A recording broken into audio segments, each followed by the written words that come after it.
मैंने अपने जीवन में बहुत इतिहास लिखे। जीत का जला निरंतर जीवन भर चलकर ढलकर जगदा दियारा दूर किया।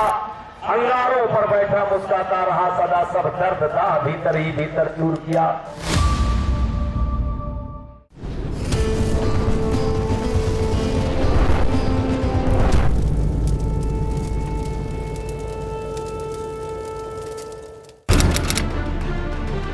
तीस मई साल 1996 तिहाड़ जेल में एक प्रभावशाली सांसद के पास तत्कालीन प्रधानमंत्री की चिट्ठी पहुंची।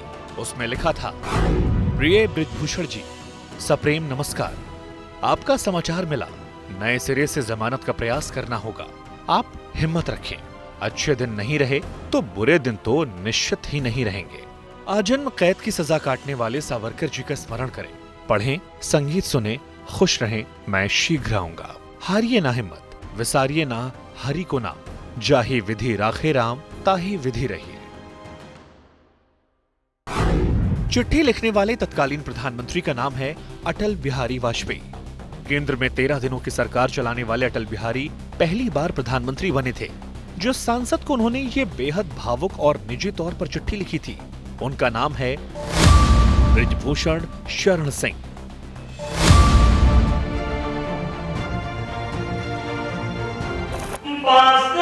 झोपड़िया महलिया से पूछे का हमरो दिनवा, बहुरी है कि नाही का हमरो दिनवा।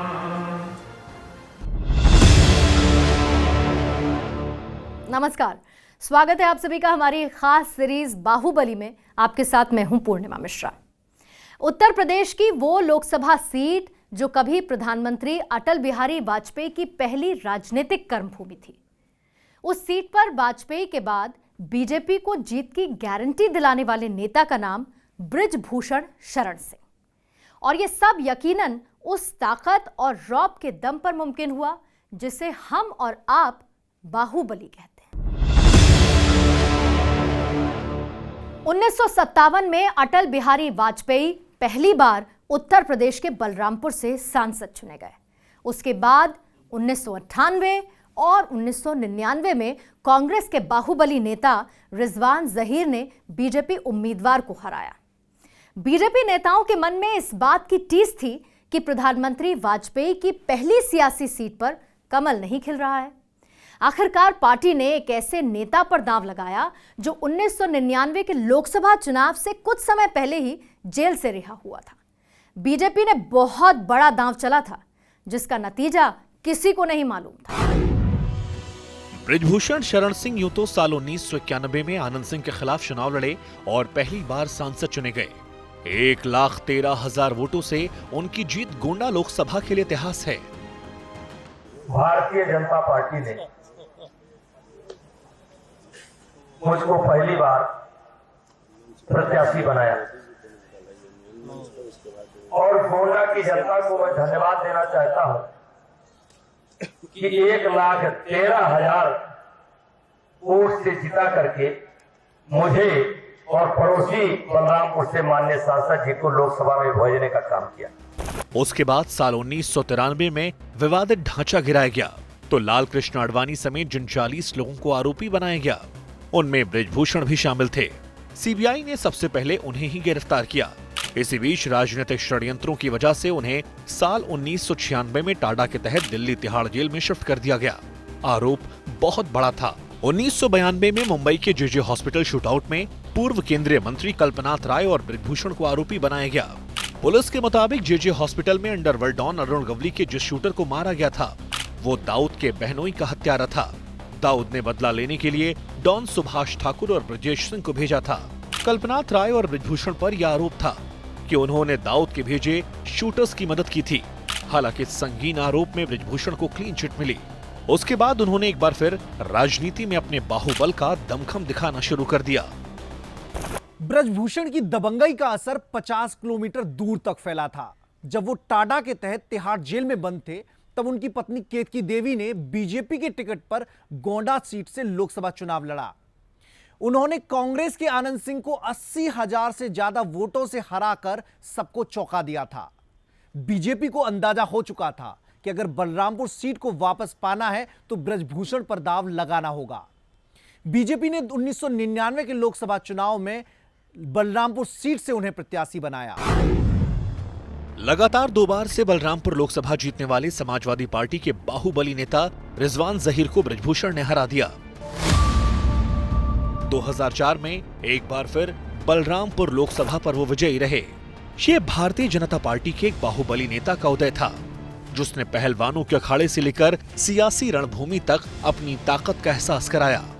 पहलवानी से लेकर भारतीय कुश्ती संघ के अध्यक्ष तक और बीजेपी से लेकर समाजवादी पार्टी तक बाहुबली नेता ब्रजभूषण सिंह ने हर बार खुद को सियासी दुनिया का बाहुबली साबित किया। उनकी जिंदगी के शुरुआती दिनों में एक भूचाल आ गया। 4 भाइयों की मृत्यु के बाद वो बहुत डर गए थे। हर वक्त एक अनजाना सा डर और असुरक्षा की भावना रहती थी। रिश्तेदारों को लगा कि ब्रजभूषण लगभग अकेले हैं। उन पर स्कूल जाते वक्त कई बार हमले भी करवाए गए। घर वालों ने उन्हें पढ़ने के लिए मामा के घर भेज दिया। इसी दौरान 16 साल की उम्र में उनका पैतृक घर पारिवारिक दुश्मनी में गिरा दिया गया। इस घटना के कुछ साल बाद ब्रजभूषण सिंह ने स्कूल की पढ़ाई पूरी की और आगे की पढ़ाई के लिए एक बार फिर अपने गांव वापस लौट गए। गांव आने के बाद एक दिन जब वो कॉलेज गए तो एक घटना ने उनका पूरा जीवन बदल कर रख दिया।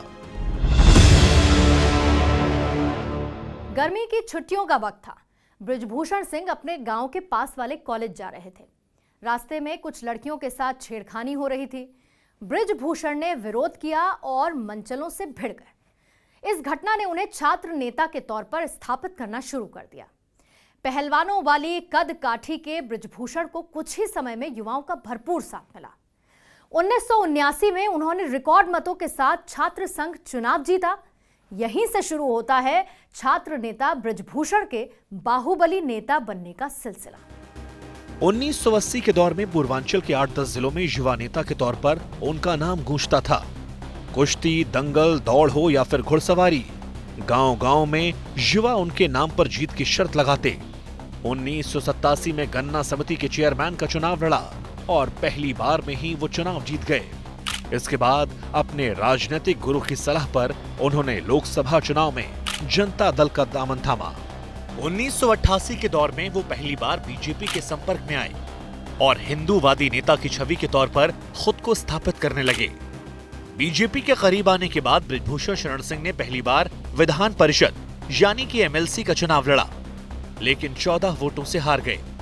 हालांकि इस हार के बाद वो कमजोर नहीं पड़े, बल्कि लोकप्रिय होते चले गए, क्योंकि सामने राम जन्मभूमि आंदोलन जोर पकड़ रहा था। गोंडा के साथ साथ अयोध्या में भी साधु संतों के करीबी बन गए। महंत रामचंद्र परमहंस, महंत नित्य गोपाल दास, हनुमानगढ़ी के स्वामी धर्मदास समेत तमाम संतों का आशीर्वाद लेकर वो मंदिर आंदोलन में सक्रिय हो गए। यहाँ पर उन्हें लाल कृष्ण आडवाणी जैसे दिग्गज नेता की छत्रछाया मिली। आडवाणी की राम रथ यात्रा को जब बिहार में रोककर उन्हें गिरफ्तार किया गया तो उसी समय फैजाबाद प्रशासन ने ब्रजभूषण शरण सिंह को 1 महीने के लिए जेल में बंद कर दिया।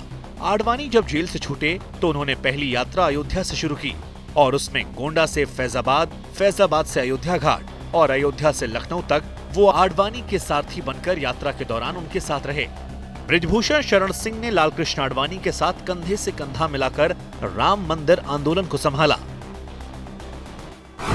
भाइयों, गोंडा बलरामपुर की धरती भगवान राम के नाम से जानी जाती है, अयोध्या के नाम से जानी जाती है और राजनीति में अटल बिहारी वाजपेयी जी के नाम से जानी जाती है। लेकिन भारतीय जनता पार्टी ने अटल जी को नहीं भेजा, लेकिन अटल जी ने अयोध्या के किनारे से टेढ़ी नदी से उठा करके ब्रजभूषण सिंह नाम के एक पहलवान को बलरामपुर भेज दिया और 22 दिन में ऐसी मुल्तानी मारा कि आज तक खड़े हुए हैं। 10 साल हुआ उनको नसीब नहीं हुआ लोकसभा जाने का। सुना है 20 पार्टी से फिर भाग्य आजमाने का काम कर रहे हैं। ब्रजभूषण शरण सिंह साल 1991 में पहली बार सांसद बनने के बाद साल 1999 से लगातार चुनाव जीतते रहे। इसके पीछे उनकी दबंग वाली छवि और आक्रामक सियासी अंदाज की बड़ी भूमिका मानी जाती है। एक ऐसी ही चर्चित घटना है जब वो गोंडा का नाम बदलने के मुद्दे पर तत्कालीन मुख्यमंत्री मायावती से भिड़ गए थे। साल 2004 में मायावती ने गोंडा का नाम बदल करके लोकनायक जयप्रकाश नारायण नगर रखने की घोषणा की, लेकिन उसी जनसभा में भारी जनसैलाब के बीच बृजभूषण शरण सिंह ने इसका विरोध किया और बाकायदा अपना विरोध मायावती के सामने दर्ज करा दिया। मामला अटल बिहारी वाजपेयी तक पहुंचा। बृजभूषण शरण सिंह की अपील पर अटल बिहारी वाजपेयी ने मायावती से इस घोषणा को वापस लेने के लिए कहा। गोंडा का नाम तो नहीं बदला, लेकिन सियासी वर्चस्व की इस लड़ाई को जीतने के बाद बृजभूषण शरण सिंह को बीजेपी से अलग होना पड़ा। कहते हैं कि बीजेपी के कुछ नेता बृजभूषण के वर्चस्व को देखकर नाराज थे, क्योंकि गोंडा का नाम बदलने का जो ऐलान मायावती ने किया था, उस मुहिम के पीछे बीजेपी से जुड़े कुछ नेताओं का हाथ था। इसी बात को लेकर बीजेपी और बृजभूषण शरण सिंह के बीच मनभेद तक पहुंच गया। उन्हें साल 2009 में पार्टी को छोड़ना पड़ा। इसके बाद समाजवादी पार्टी का दामन थामा और कैसरगंज लोकसभा से चुनाव लड़े। कैसरगंज से वो 63,000 वोटों के अंतर से जीते। पार्टी भले ही बदल गई थी, लेकिन बृजभूषण का सियासी कद और उनके बाहुबल का असर कम नहीं हुआ।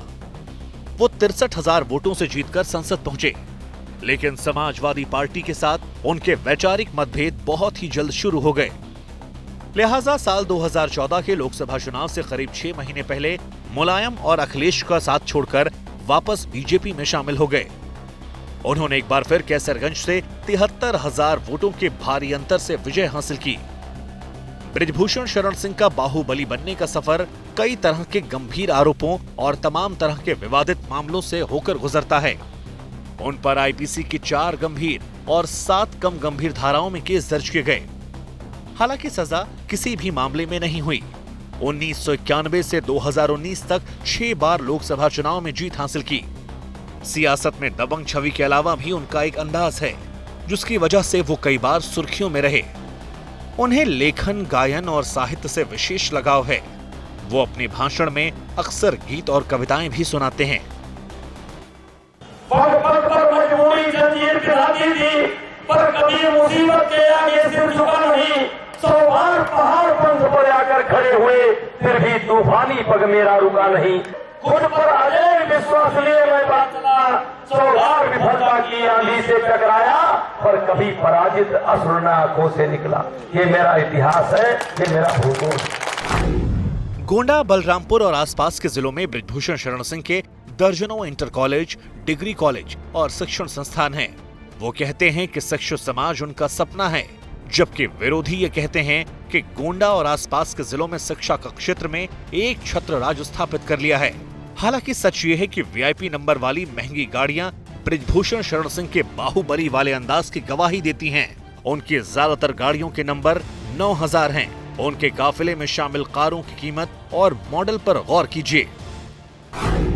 टोयोटा लैंड क्रूजर कीमत 1,41 लाख रुपए, टोयोटा फॉर्च्यूनर करीब 40 लाख रुपए, टाटा सफारी कीमत करीब 16 लाख रुपए। बृजभूषण सिंह भले ही पहलवानी का अखाड़ा बरसों पहले छोड़ चुके हैं, लेकिन राजनीतिक अखाड़ों में वो विरोधियों से भिड़ने में पीछे नहीं रहते। हालांकि कई बार बात ज्यादा बिगड़ जाती है। 4 मई 2019 को बीजेपी उम्मीदवार के तौर पर बसपा सुप्रीमो मायावती पर विवादित बयान दे दिया था। जब उनसे सवाल पूछा गया कि ऐसा क्यों कहा, तो जवाब दिया कि मायावती ने एक रैली में उन्हें गुंडा और आतंकवादी बताया था, लिहाजा मैंने उन्हें जवाब दिया है। मायावती जी का कार्यक्रम था, हमारे गोंडा में आई थी और वहाँ पर भीड़ नहीं थी, और शायद वो भीड़ न देख करके बौखला गई। हम समझते हैं कि उत्तर प्रदेश में इतनी कम संख्या में उनका कार्यक्रम नहीं हुआ होगा, और इसलिए उन्हें जो बोलना चाहिए नहीं बोलना चाहिए, उन्होंने अपनी मर्यादा का ध्यान नहीं रखा और उन्होंने हमको गुंडा कहा और आतंकवादी कहा और निपट लेने के लिए कहा। इससे पहले 24 जून साल 2018 को उन्होंने कह दिया था कि कांग्रेस आतंकवादी पैदा करती है। उन्होंने जम्मू कश्मीर के कांग्रेस नेता सैफुद्दीन सोच पर पलटवार किया था। ओवैसी, आजम खान समेत तमाम नेताओं को लेकर वो तीखे बयान दे चुके हैं। बाहुबली बृजभूषण शरण सिंह हिंदूवादी छवि के नेता हैं और वो खुद को उस भूमिका में बरकरार रखने के लिए अपने अंदाजे बयां का सहारा लेते हैं। विरोधी उन्हें शिक्षा माफिया कहते हैं, तो कई उन्हें दबंगई के दम पर चुनाव जीतने वाला बाहुबली कहते हैं। विवादित ढांचा गिराने के मामले में 28 साल बाद 30 सितंबर 2020 को सांसद बृजभूषण बरी हो गए। देश के सबसे विवादित, चर्चित और लंबे समय तक चलने वाले मुकदमे में जब वो बरी हुए तो समर्थकों ने जश्न मनाया। तमाम आरोपों, विवादों और जेल यात्रा के बावजूद वो चुनाव जीतते रहे। उनके नाम पर उनका परिवार भी राजनीतिक रसूख हासिल करता रहा। पत्नी सांसद बनी और बेटा विधायक। समाज में उनकी सक्रियता अक्सर देखी जाती है, लेकिन यह सच है कि बृजभूषण शरण सिंह अपने राजनीतिक सफर में सिर्फ नेता नहीं बल्कि बाहुबली के तौर पर भी पहचाने जाते हैं।